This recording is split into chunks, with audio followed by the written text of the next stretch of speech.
Today we have two really exciting exhibits and artists, Nicole and Marlene Adler. Our first speaker is Nicole. So thank you again for joining us.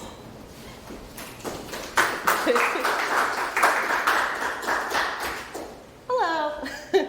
So I'm going to wing this a little bit, but I'll talk about why I did this selection of art, which was because unfortunately my mom passed away of COVID in 2020 before we had the vaccines, and it was a very traumatic and, you know, crazy experience. So we're not going to go into all of that depressive stuff, but of course that changes you. My mom was my best friend, and she's like my soulmate. I feel like I want to see her again. I hope that I see her again, and I'm looking for signs all the time that I do. And in my life, it's been a little weird. My boyfriend and I lived together. We lived with my mom in the house, and we actually have this lamp. And this lamp is a grow lamp for plants. And so one of the things I got into after it was working with nature, going outside, planting seeds. I never grew things from seeds before. I was a wreck with that kind of thing. I kill plants all the time, and you know, things that are smaller than cats, they don't do very well with me, even though I love them. But I got into that, and then he got into that, and we were just planting and growing things, which is, you know, obviously the opposite of death, which is a great thing. But this lamp goes off randomly all the time. Yeah. So I started thinking about signs. After the funeral, her TV would go on. It went on a couple of times. So it went on like at 11 o'clock at night, weird times. We weren't expecting it.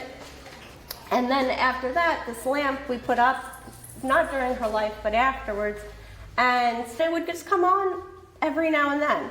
A couple of days will go by, it won't be on. A week it won't go by, it won't be on. Sometimes 2 weeks will go by, it won't be on, but then it comes on. I call it the guardian lamp.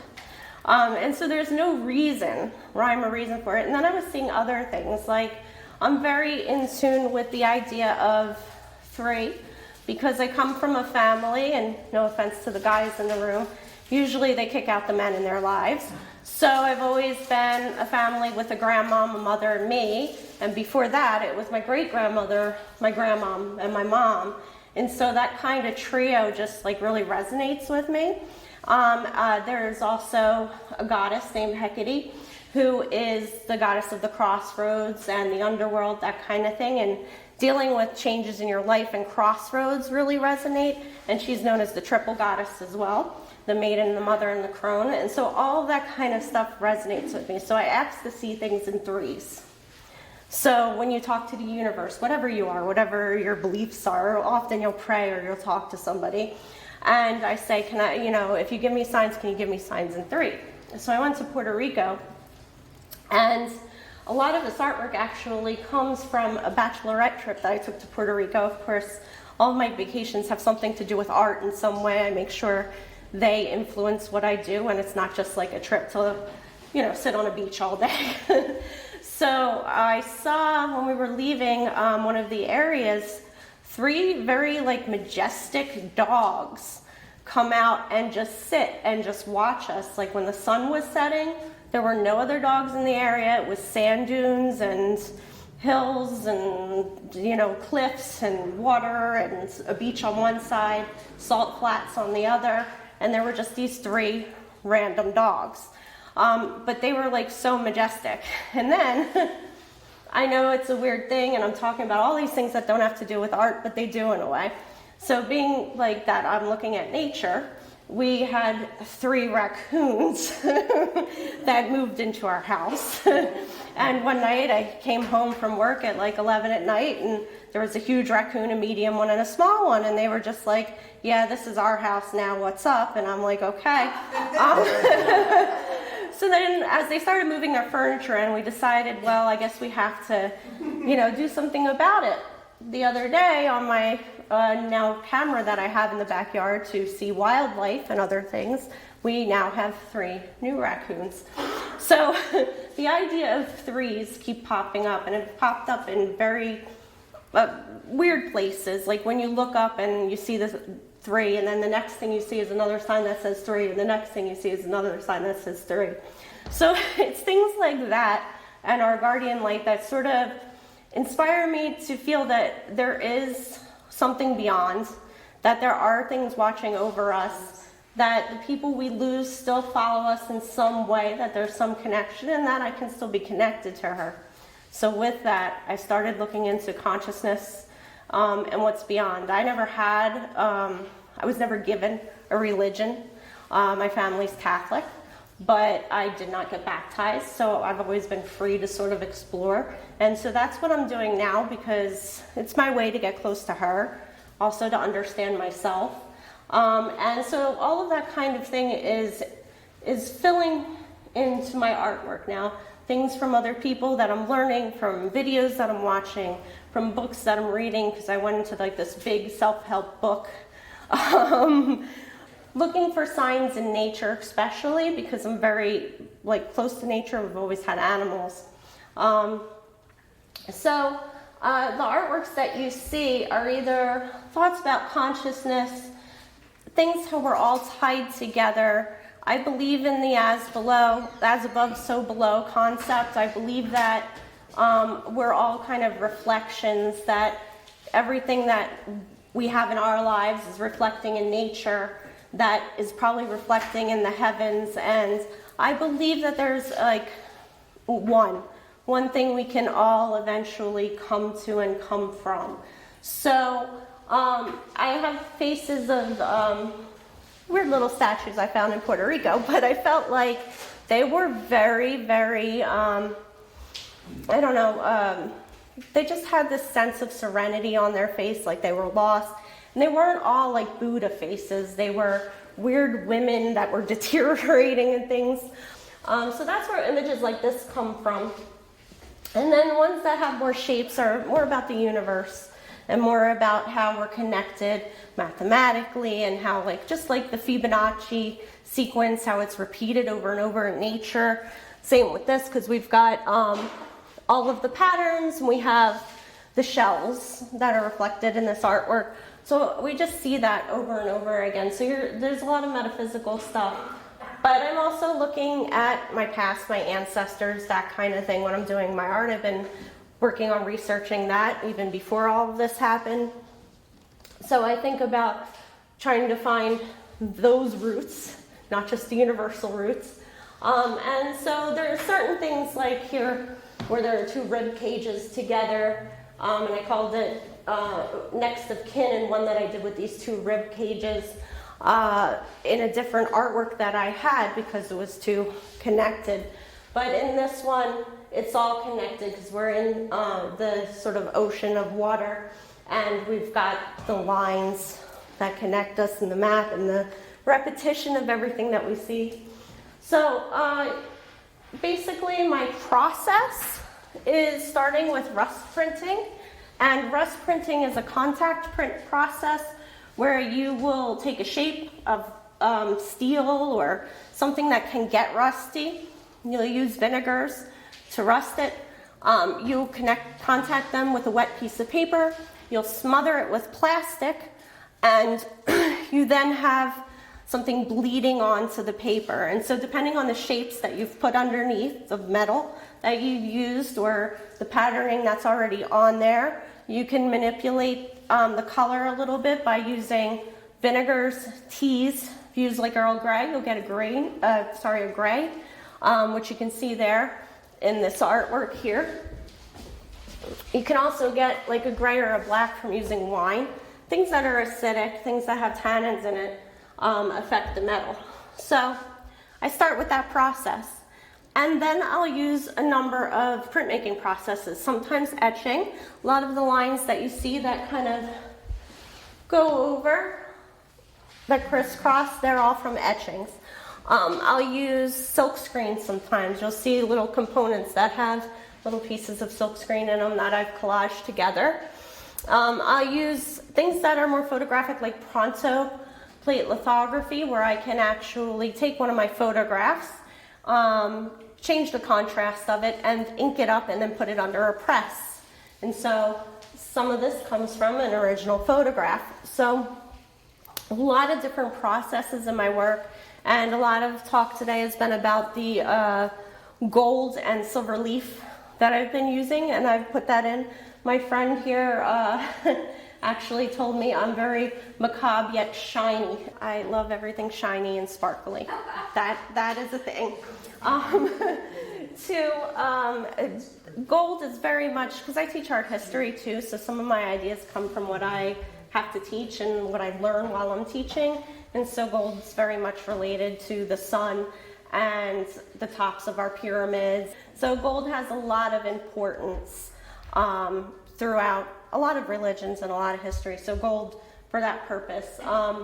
And silver, also I feel like, I don't know, when you think of like the universe and metaphysics and like just the cosmos and the stars, I don't really think of gold. I think of silver for some reason. That's kind of the color that I think of, like the sky, like silver and blues, not really a yellowy gold. And so that's where I take the silver from. But I also have copper leaf, which will show up in other works too. In copper, I'm just in love with the color, but it's also from the earth, you know? So yeah, all these metallics are from the earth. They're from, you know, things put together, all this energy, atoms and all this stuff put together, and it's all part of like what we are, so it all relates. I like the image of deterioration and the dark side, like the skulls and that kind of thing, but it's part of life and it's part of that cycle. And I don't think it's an ugly thing necessarily. I like to think of it more as a friend. I like to think of it more as something that we all have to go through, but then we'll cycle through again in some way. Maybe not on this plane, but in some way. And I hope it's with the people that we love, and or their spirits, let's say. You know, so I have that death component, but I think I also have the life and the universe component in it too. And I just believe in that cycle, and I'm looking forward to that, and I think nature is a big part of it and expresses it over and over again. So nature, birth, process, death, going around.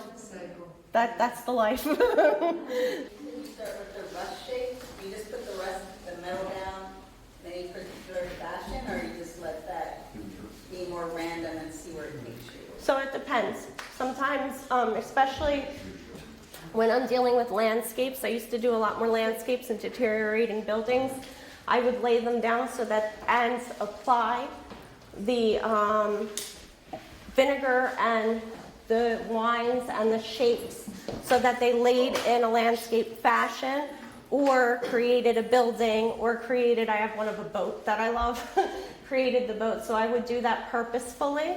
Sometimes I have shapes that are actual skulls or different buildings or things, and I'll use those in particular to replicate those shapes. It'll still be a little more experimental because you don't know exactly what's going to happen. You can just sort of approximate what's going to happen. But then some of them, I use large sheets of metal and let the bleeding process happen. As you start to do the rusting, you can manipulate where it kind of creaks and moves and like has different patterns in it by using plastic or just plastic wrap. And then the next time that rust that dries that way, you can re-rust, do a rust print again, and you get some of that pattern in it. So there's ways to manipulate it, but in a sense, when you're using those sheets, it is very experimental. So it's a little bit of both. Sometimes I have a preconceived idea of what I want, but for the most part, I look at what's in the rust, and then I determine what photograph will go with the rust, what drawing needs to go in there, what painting needs to go in there. And so the print actually ends up leading me most of the way. Like whatever happens each time I add a layer, then I add more to it because of the work. So it's usually leading me. But sometimes I'm like, I definitely want to use this image, but then I'll pick out from a big thing of rust printing that I did what rust goes with it too. So it goes both ways. You know, sometimes you're looking for the ghost or the signs in the work, a little like divination with with rust, and then you can take that and go with it. And sometimes I like to just use the rust, so it depends on what's there. Like I loved this, and I cut it into a circle, but I love the way this came out. And this print kind of evolved because of how much I just love that circle. So yeah, so it's a little bit of both. Yeah, I think part of it is to not be afraid to mess it up. I've certainly made a fair amount of messes, but that's just part of it. It's like you have to be willing to kind of let go of that, you know, which is also part of like surrendering to the world and the universe and everything that you have to do to be happy and blissful and peaceful and deal with all the horrors of life. So I have to surrender my artwork too. That's a perfect way to put it. Yes. Okay. Thank you.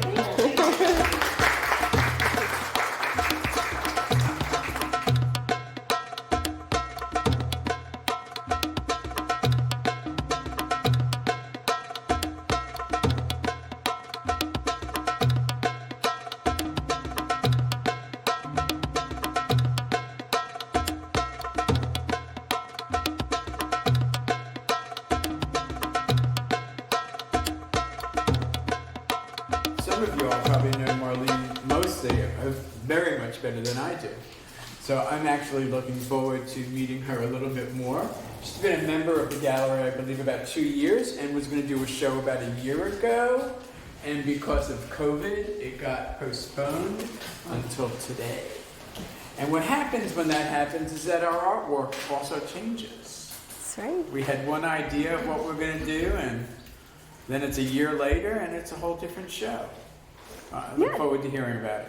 Okay, and actually this show was made during COVID, and so I don't know where to begin. Prior to this, I had a solo show at Temple Judea Museum. I had made a series of works, and one of them was exploring the Hebrew alphabet. And the reason why I like the Hebrew alphabet is basically for the artistic quality of it, the ancient look of it, and the shapes, and I just love the linear aspect. So these small little paintings on cedar wood are the 22 letters of the Hebrew alphabet, and they really should be placed from the beginning, from right to left, because that's how you read Hebrew. But it's so funny when you put things together, it went this way because we're all reading it in an English way rather than a Hebrew way. So I wrote a grant to just limit myself to 10 letters of the alphabet instead of 22. And I thought about the number 10, and I did more research, and I came upon reading about gematria, which is in Hebrew connection of Kabbalah, is that the alphabet has a numerical value as well. So I thought that was very interesting, and I decided I wanted to explore it. So I came up with a an idea, because I knew that they were going to be a series. I wanted to have consistency. When you make a series of works, they have common elements and features in them. So I did the first 10 letters, Aleph, which is beginning, up to Yod, or Yud, and I then explored the ancient Hebrew before the modern Hebrew. So all of these different kind of primitive drawings are the original alphabet before it became modern in the Hebrew alphabet. And so we're playing with numbers, and so the first letter represents number 1 and goes all the way down to 10. And then I wanted to figure in 10, what else is connected in Judaism with 10? And then I thought about the Torah and the 10 Commandments. And then I thought, well, okay, let me combine the two. And after I sent hit the email and sent all of my application, about 2 days later, I was in a thrift store and happened to look at the jewelry area, and hanging on a little hook was this bracelet of the 10 Commandments. So I thought about what a coincidence, and so I have to use this bracelet somehow in my work. And now I like Nicole, I look for signs, and it's just sort of like read to me. So I decided to take them off, and I sewed them into each of the print, and then I had to come up with the imagery of what is the 10 Commandment represent. So all of the imagery is my interpretation of the commandment, and some of it's very literal and some of it's very abstract. And so I thought to myself, wow, these are so tiny. Who's going to look at these, and see those sentiments? But I have that little magnifying glass that if you want to look, you can really see. And I just thought it was pretty amazing that the whole 10 Commandments, and it's this little tablet, like the Torah of charms. So that's pretty interesting. So the prints are monoprints, and I used Nicole one day. She's always like giving us ideas, and one of them was to use detergent, soap detergent, as a binder. You paint it on the plexiglass, and then I took my watercolors and just painted the background, and then overlaid with like stencils and shapes, like hand ink something that would print it down on it. And all these different like surprises happen from the soap repelling the water. And that's so each of the prints I made consecutively the same technique, but each different with different color, and the colors were picked based on the commandment of what the feeling of the commandment. If you go up to this one, thou shalt not kill, it's very somber and dark, but at the same time there is some qualities in it that are very intriguing, and the color of the letter in the box is like feels like fire, and then you figure out the lecture is like heat and hot.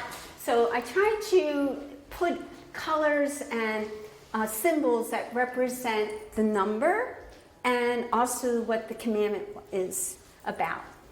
I also use a lot of collage as far as I have like an old Siddur book, which is a prayer book, and it's falling apart. And I remember when I started working with Hebrew text, because you're really not supposed to deface Hebrew text or anything with the Word of God in it in the Hebrew religion, in the Jewish religion. But I said to my rabbi, I want to use Hebrew text in my image. I want to work on that. He goes, well, what is your intention to make it more beautiful? And I said, of course. He says, well, then it's fine. So he gave me the approval, and I felt like I had, I just felt better about doing that. Because if you are done like a book, you don't throw a book away. You're supposed to bury it, and it goes into the earth again. And there's a lot of traditions, a lot of symbolic things that happen in Judaism. And so, and I am, I was not raised actually being Jewish, but my mother was Jewish, and when my mother passed away, just like with Nicole, in order to feel closer to her, I decided to choose my mother's religion to follow. And so this is like a lot of me is in this, more so than anything. So it's very more personal. But anyway, there's a lot of layering, and everything has the consistency of using the print, the letter, the tap, the little charm, and there's handmade paper that I used in each of these. And I do make paper, but this project isn't all about I'm working on paper, because I probably couldn't make a consistent sheet of 10 sheets of handmade paper. But it came from the same paper, and I just tore them to sew the charm onto the paper. And each print has a cutout, because the letter is in a plastic box. So they're all cut out, the box and the print, they're hand printed. With the same prints, my friend gave me a Hebrew alphabet stamp kit. And that's how, when some people give you things, you let it sit for a while, and then you say, what am I going to do with this? How can I use this in my work? And so that's why we, as artists, we never throw anything away, because you never know when you're going to use it. And so anyway, these are stamps, and so I inked them up by hand and then printed them onto a printmaking paper. And then when I made each print, I painted, they were black and white, but then I painted the color behind them to work with the colors that I chose for each print. And so there's the ancient Hebrew, the modern Hebrew, the meaning of the commandment, and the playing with numbers. So it's all in each one of these. And so I think that's all I really can say about the work, but I really, it was a goal that I wanted to get accomplished, and I felt good that it was accomplished because I had a year to complete it. And now it's finished, and I feel I wanted it to be something learning, like everything I do, like either will tell a story or have some educational value to it. And so I'm hoping that this will open a conversation with people, and that they can also learn a little bit about ancient script. This piece here is, the letter is Dalet, and Dalet is the letter D, and it's also the fourth commandment. And the fourth commandment is they should keep the Sabbath holy, which is, like Sunday, or in Hebrew is Friday evening to Saturday sundown. So when I did this, I knew that Dalet, and I wanted to represent the door. This is the ancient symbol for a tent, a doorway to a tent. And what I found as I was going along, I started seeing the connection of the ancient Hebrew to the shape of the modern Hebrew letter. And to me, I started to learn so much more and enriched my knowledge about ancient texts and modern texts and the meaning of the commandments and so forth, like, making it more personal in that way. But there's a doorway painted in here, and there for D for doorway, Dalet, and then the Shabbat candles. And the collage, as I said, the Siddur, it's just I'm just using the text as collage and for the beautiful elements of the letters, not any other reason. I can read the Hebrew alphabet. I can read a little bit of prayers, but only from memorization. But I read it and understand what I'm reading? I cannot do that. I do want to say one thing, and I think that any artist can attest to this in a way. And art for me, has always been my way of dealing with stress and dealing with all the ups and downs of life. Right? And so it is very happy, and I feel very blessed to be able to have the interest and patience to stay with my art. And it's really seeing with your eyes and being in tune to the world around you and the environment, and receptive to everything, because there is so much beauty in the world. And as much as there are so many negative things, especially what's going on in our world today and the environment, but I think that artists have a purpose to bring or be a catalyst for change and to bring attention to important issues. And I think that that's our way, or our advocacy, to being helpful and in the world.